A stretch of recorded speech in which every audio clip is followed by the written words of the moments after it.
ময়মনসিংহের ভালুকায় বন বিভাগের দুর্নীতি নিয়ে সংবাদ প্রচার করায় যুগান্তর, নয়া দিগন্ত, মানব কণ্ঠ ও গ্লোবাল টিভির সাংবাদিকের বিরুদ্ধে প্রতিহিংসামূলক মামলার প্রতিবাদে মানববন্ধন হয়েছে।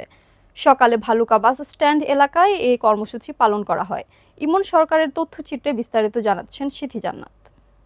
ময়মনসিংহের ভালুকায় বন বিভাগের দুর্নীতি নিয়ে সংবাদ প্রচার করায় যুগান্তর, নয়া দিগন্ত, মানব কণ্ঠ ও গ্লোবাল টিভির সাংবাদিকের বিরুদ্ধে প্রতিহিংসামূলক মামলার প্রতিবাদে মানববন্ধন হয়েছে। সকালে ভালুকা বাস স্ট্যান্ড এলাকায় এই কর্মসূচি পালন করা হয়। কর্মসূচিতে জেলা ও উপজেলার জ্যেষ্ঠ সাংবাদিকরা উপস্থিত ছিলেন। তারা উল্লেখ করেন, ভালুকা রেঞ্জের বিট অফিসার আনোয়ার হোসেন ও হারুনুর রশিদের বিরুদ্ধে নানান অনিয়মের সংবাদ প্রচার করায় প্রতিহিংসা ও হয়রানিমূলক এ মামলা।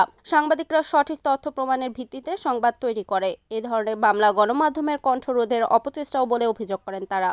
এ সময় উপস্থিত সাংবাদিকরা আরো জানান, দুর্নীতিবাজরা বারবার সাংবাদিকদের কণ্ঠরোধের চেষ্টা করলেও সফল হয়নি। সাংবাদিক ভাইয়েরা কারণে কঠোরা এবং সম্পূর্ণ এটা হিংসাত্মকভাবে এবং আক্রোশবশত করেছে বলে আমরা জানি। বন কর্মকর্তার বিরুদ্ধে দুজন, আমাদের এই 4 জন সাংবাদিকের বিরুদ্ধে মামলা দিয়েছে। তাদের বিরুদ্ধে আপনারা স্ব পত্রিকা এবং টিভি চ্যানেলে আপনারা সংবাদ প্রচার করে যাবেন। আমাদের এই 4 জন সাংবাদিক এই 6টা মামলার সাথে কোনোভাবেই জড়িত